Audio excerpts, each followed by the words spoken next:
ಸವದಿ ಅವರನ್ನ ಬಂಧಿಸಿದ ಪೊಲೀಸರು ಸರ್ಕಾರದ ಕೈಗೊಂಬೆಗಳಾಗಿದ್ದಾರೆ. ಬಿಜೆಪಿ ಗ್ರಾಮೀಣ ಜಿಲ್ಲಾಧ್ಯಕ್ಷ ಸುಭಾಷ್ ಪಾಟೀಲ್ ವಾಗ್ದಾಳಿ ನಡೆಸಿದ್ದಾರೆ. ಅಧಿಕಾರದ ದುರುಪಯೋಗದಲ್ಲಿ ಕಾಂಗ್ರೆಸ್ ಸರ್ಕಾರ ಪಿಎಚ್ಡಿ ಮಾಡಿದೆ. ಮಾಜಿ ಶಾಸಕ ಸಂಜಯ್ ಪಾಟೀಲ್ ಟೀಕೆಯನ್ನ ಮಾಡಿದ್ದಾರೆ. ಶಾಸಕ ಲಕ್ಷ್ಮಣ್ ಸವದಿ ಅವರ ಪುತ್ರ ಮತ್ತು ಬೆಂಬಲಿಗರು ಡಿಸಿಸಿ ಬ್ಯಾಂಕಿನ ನೌಕರರ ಮೇಲೆ ಹಲ್ಲೆ ಮಾಡಿ ದೂರು ದಾಖಲಾದರೂ ಇಲ್ಲಿಯವರೆಗೂ ಯಾರನ್ನೂ ಬಂಧಿಸಿಲ್ಲ. ರಾಜ್ಯದ ಪೊಲೀಸ್ ಠಾಣೆಗಳು ಕಾಂಗ್ರೆಸ್ ಕಚೇರಿಗಳಾಗಿವೆ. ಪೊಲೀಸರು ಕಾಂಗ್ರೆಸ್ ಸರ್ಕಾರದ ಕೈಗೊಂಬೆಯಾಗಿದ್ದಾರೆ ಎಂದು ಬಿಜೆಪಿ ಗ್ರಾಮೀಣ ಜಿಲ್ಲಾಧ್ಯಕ್ಷ ಸುಭಾಷ್ ಪಾಟೀಲ್ ಆರೋಪಿಸಿದರು. ಕರ್ನಾಟಕದಲ್ಲಿ ಕಾಂಗ್ರೆಸ್ ಶಾಸಕರ ಗುಂಡಾಗಿರಿ ನಿರಂತರವಾಗಿ ಮುಂದುವರಿತಾ ಇದೆ. ಮೊನ್ನೆ ಬಳ್ಳಾರಿಯಲ್ಲಿ ಭರತ್ ರೆಡ್ಡಿ ಮತ್ತು ಅವರ ಆಪ್ತರು ಫೈರಿಂಗ್ ಮಾಡೋದ್ರ ಮುಖಾಂತರ ಅವ್ರ ಪಕ್ಷದ ಕಾರ್ಯಕರ್ತರನ್ನ ಬಲೆ ತೆಗೆದುಕೊಂಡ್ರು. ಮೊನ್ನೆ ದಿನ ಅಥಣಿ ಕಾಂಗ್ರೆಸ್ ಶಾಸಕರಂತ ಲಕ್ಷ್ಮಣ್ ಸವದಿ ಅವರು ಒಬ್ಬ ಡಿಸಿಸಿ ಬ್ಯಾಂಕ್ ಯೂನಿಯನ್ ಅಧ್ಯಕ್ಷರಾದಂಥ ನಿಂಗಪ್ಪ ಕರೇನರ್ ಅವ್ರನ್ನ ಮನೆಗೆ ಕರೆಸಿ ಮಾರಣಾಂತಿಕವಾಗಿ ಶಾಸಕರು ಮತ್ತು ಅವ್ರ ಪುತ್ರ ಹಲ್ಲೆ ಮಾಡ್ತಾರೆ. ಅಂದ್ರೆ ಈ ರಾಜ್ಯದಲ್ಲಿ ಕಾಂಗ್ರೆಸ್ ಶಾಸಕರಿಗೆ ಹೇಳುವವರು ಕೇಳುವವರು ಯಾರೂ ಇಲ್ಲದಂಥ ಪರಿಸ್ಥಿತಿ ಇವತ್ತು ಕರ್ನಾಟಕ ರಾಜ್ಯದೊಳಗೆ ನಿರ್ಮಾಣ ಆಗಿದೆ. ಇವತ್ತು ಗುಂಡಾ ಸಂಸ್ಕೃತಿ ಎಲ್ಲಿದಪ್ಪ ಅಂದ್ರೆ ಅದು ಕಾಂಗ್ರೆಸ್ ಪಕ್ಷದೊಳಗದ. ಕಾಂಗ್ರೆಸ್ ಶಾಸಕರಿಗೆ ಅದು ಗುಂಡಾ ಸಂಸ್ಕೃತಿ ಅವರ ಕಾಂಗ್ರೆಸ್ನಲ್ಲೇ ರಕ್ತದಲ್ಲಿ ಬಂದದ. ಅದರ ಬಳ್ಳಾರಿಯಲ್ಲಿ ನಡೆದಂಥ ಘಟನೆಯನ್ನು ನೋಡಿದ್ರೆ ಇಡೀ ರಾಜ್ಯ ತಲೆ ತಗ್ಗಿಸುವಂಥ ಘಟನೆ ಬಳ್ಳಾರಿಯಲ್ಲಿ ನಡೆದದ. ಇವತ್ತು ರಾಜ್ಯಾದ್ಯಂತ ಮತ್ತು ಬೆಳಗಾವಿ ಜಿಲ್ಲೆಯಾದ್ಯಂತ ಕಾನೂನು ಸುವ್ಯವಸ್ಥೆ ಸಂಪೂರ್ಣವಾಗಿ ಹದಗೆಟ್ಟದ. ಮೊನ್ನೆ ಮಾತನಾಡಬೇಕಾದ್ರೆ ನಮ್ಮ ರಾಜ್ಯಾಧ್ಯಕ್ಷ ವಿಜೇಂದ್ರ ಸಾಹೇಬರು ಬೆಳಗಾವಿ ಜಿಲ್ಲೆಯಲ್ಲಿರ್ಬೋದು, ರಾಜ್ಯದಲ್ಲಿರ್ಬೋದು, ಪ್ರತಿಯೊಂದು ದಾಬಾಗಳಲ್ಲಿ, ಡಬ್ಬಾ ಅಂಗಡಿಗಳಲ್ಲಿ ಇವತ್ತು ಸರಾಯ ಮಾರಾಟವಾಗ್ತಾ ಇದೆ. ಅವ್ಯಾತವಾಗಿ ದರೋಡೆ, ಅತ್ಯಾಚಾರ, ಕೊಲೆಗಳು ಕೂಡ ಈ ರಾಜ್ಯದಲ್ಲಿ ಜಿಲ್ಲೆಯಲ್ಲಿ ನಡೀತಾ ಇವೆ. ಯಲ್ಲಾಪುರದಲ್ಲಿ ಒಂದು ಹತ್ಯೆ ಆಯಿತು. ಹುಬ್ಬಳ್ಳಿಯ ಇನಾಮಪುರದಲ್ಲಿ ಒಂದು ಹತ್ಯೆ ಆಯಿತು. ಸರಣಿ ಕೊಲೆಗಳು ಈ ಕಾಂಗ್ರೆಸ್ ಸರ್ಕಾರ ಬಂದ ನಂತರ ನಡೀತಾ ಇವೆ. ಇವತ್ತು ಡಿಸಿಸಿ ಬ್ಯಾಂಕ್ನಲ್ಲಿ ಕೆಲಸ ಮಾಡ್ತಕ್ಕಂಥ ಒಬ್ಬ ನೌಕರನ ಮೇಲೆ FIR ಕೂಡ ಆದರೂ ಇನ್ನೂ ಯಾರ್ದು ಬಂಧನವಾಗಿಲ್ಲ.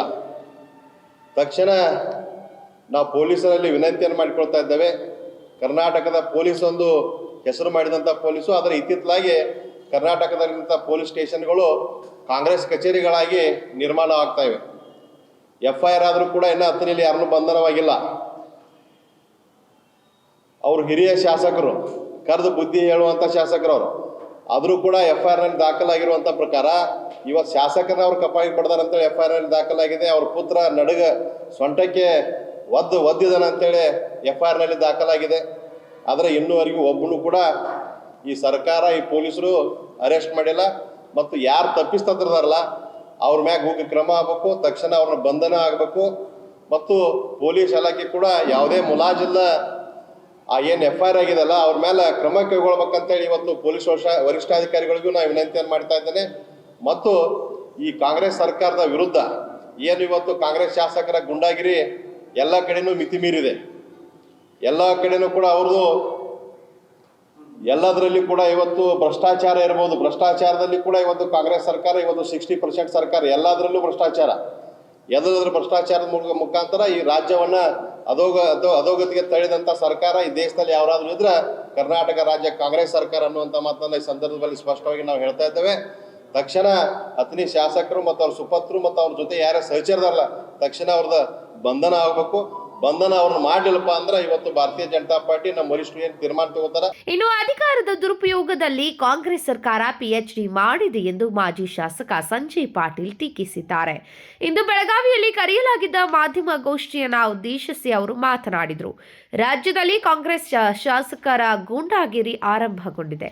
ಬಳ್ಳಾರಿ ಮತ್ತು ಅಥಣಿಯ ಘಟನೆಗಳು ಇದಕ್ಕೆ ಸಾಕ್ಷಿ. ಕಾಂಗ್ರೆಸ್ನಲ್ಲಿ ಗೂಂಡಾ ಸಂಸ್ಕೃತಿ ಇದೆ, ಅದು ಅವರ ರಕ್ತದಲ್ಲಿ ನಡೆದಿದೆ. ರಾಜ್ಯದಲ್ಲಿ ಸಂಪೂರ್ಣವಾಗಿ ಕಾನೂನು ಸುವ್ಯವಸ್ಥೆ ಕೆಟ್ಟಿದೆ. ಎಲ್ಲೆಡೆ ಅಕ್ರಮ ಸಾರಾಯಿ ಮಾರಾಟ, ಸರಣಿ ಕೊಲೆಗಳು ನಡೆಯುತ್ತಿವೆ. ಶಾಸಕ ಲಕ್ಷ್ಮಣ್ ಸವದಿ ಅವರ ಪುತ್ರ ಮತ್ತು ಬೆಂಬಲಿಗರು ಡಿಸಿಸಿ ಬ್ಯಾಂಕಿನ ನೌಕರನ ಮೇಲೆ ಹಲ್ಲೆ ಮಾಡಿ ದೂರು ದಾಖಲಾದರೂ ಇಲ್ಲಿಯವರೆಗೂ ಯಾರನ್ನೂ ಬಂಧಿಸಿಲ್ಲ. ರಾಜ್ಯದ ಪೊಲೀಸ್ ಠಾಣೆಗಳು ಕಾಂಗ್ರೆಸ್ ಕಚೇರಿಗಳಾಗಿವೆ. ಪೊಲೀಸರು ಕಾಂಗ್ರೆಸ್ ಸರ್ಕಾರದ ಕೈಗೊಂಬೆಯಾಗಿದ್ದಾರೆ ಕೈಗೊಂಬೆಯಾಗಿದ್ದಾರೆ. ಕಾಂಗ್ರೆಸ್ ಸರ್ಕಾರ 60% ಸರ್ಕಾರ. ದೇಶದ ಅಧೋಗತಿಗೆ ಇದೇ ಕಾರಣ. ಮುಲಾಜಿಲ್ಲದೆ ತಪ್ಪಿತಸ್ಥರ ವಿರುದ್ಧ ಕ್ರಮ ಕೈಗೊಳ್ಳಬೇಕು, ಇಲ್ಲದಿದ್ದರೆ ರಾಜ್ಯಾದ್ಯಂತ ಪ್ರತಿಭಟನೆ ನಡೆಸುವ ಎಚ್ಚರಿಕೆಯನ್ನ ನೀಡಿದರು. ಇನ್ನು ಮಾಜಿ ಶಾಸಕ ಸಂಜಯ್ ಪಾಟೀಲ್ ಅವರು ಬಿಜೆಪಿ ಈ ಘಟನೆಯನ್ನ ಖಂಡಿಸುತ್ತದೆ. ಕಾಂಗ್ರೆಸ್ ಸರ್ಕಾರ ಅಧಿಕಾರದ ದುರುಪಯೋಗದಲ್ಲಿ ಪಿಎಚ್ಡಿ ಮಾಡಿದ ಸರ್ಕಾರ ಎಂದರು.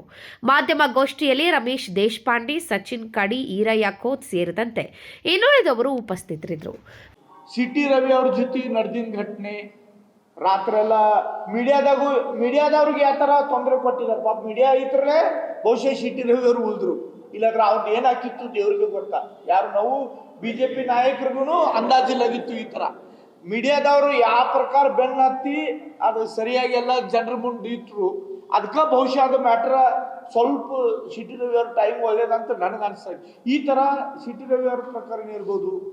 ಮತ್ತು ಈಗ ಮೊನ್ನೆ ಇಲ್ಲಿ ಬೆಳಗಾವಿಯಲ್ಲಿ ಏನೇನು ನಡೀತಾ ಇತ್ತು ತಾವು ನೋಡ್ತಾ ಇದ್ವಿ.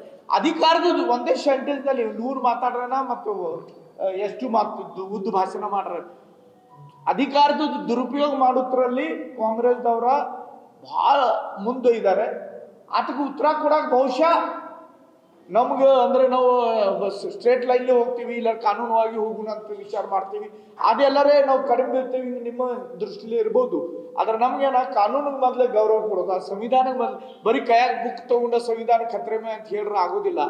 ಸಂವಿಧಾನಕ್ಕೆ ಗೌರವ ಕೊಡುವಂಥ ಕೆಲಸ ಪ್ರತಿಯೊಬ್ಬರು ಮಾಡಬೇಕು.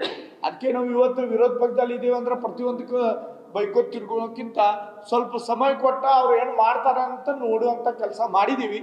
ಆದ್ರೆ ಈಗ ಅವ್ರು ಏನು ಮಾಡ್ತಾ ಇಲ್ಲ ಅಂದ್ಮೇಲೆ ನಾವು ಹೋರಾಟ ಪ್ರಾರಂಭ ಮಾಡಿದ್ದೀವಿ. ಈಗ ನಿಂಗಪ್ಪ ಕರೆನ್ ಅವ್ರನ್ನ ಹೆದರ್ಸು ಸಲುವಾಗಿ ಅಟ್ರಾಸಿಟಿ ಕೇಸ್ ಮಾಡುವಂತ ಪ್ರಯತ್ನನೂ ಕೂಡ ಅವ್ರು ಮಾಡಾಕತ್ತಾರ. ಅಂದ್ರೆ ಅವ್ನ ಬ್ಲ್ಯಾಕ್ ಮೇಲ್ ಮಾಡ್ಬೇಕು, ನಿಂಗಪ್ಪ ಕರೆನ್ ಅವ್ರನ್ನ ಬ್ಲ್ಯಾಕ್ ಮೇಲ್ ಮಾಡ್ಬೇಕು, ಅವನ್ ಹೆದರ್ಸ್ಬೇಕು, ಅವನ ಮ್ಯಾಗ ಸುಳ್ಳು ಅಟ್ರಾಸಿಟಿ ಕೇಸ್ ಮಾಡುವಂತ ಪ್ರಯತ್ನ ಅತ್ರಿ ಶಾಸಕರು ಮಾಡ್ತಾ ಇದ್ದಾರೆ. ಅದು ನಾವು ಅದನ್ನು ಕೂಡ ತೀವ್ರವಾಗಿ ನಾವು ಖಂಡಿಸ್ತೀವಿ. ತಕ್ಷಣ ಅವ್ನ ಬಂಧನ ಆಗ್ಬೇಕು ಅನ್ನೋದು ನಮ್ಮದು ಆಗ್ರಹ. ಅಲ್ಲಿನ ಮಾಜಿ ಶಾಸಕರು ಈಗಾಗಲೇ ಧ್ವನಿ ಎತ್ತಿದ್ದಾರೆ, ಅಲ್ಲಿ ನಮ್ಮ ಕಾರ್ಯಕರ್ತರು ಧ್ವನಿ ಎತ್ತಿದ್ದಾರೆ. ಧನ್ಯವಾದಗಳು. Vinod Kulkar, KMM news, Belagavi.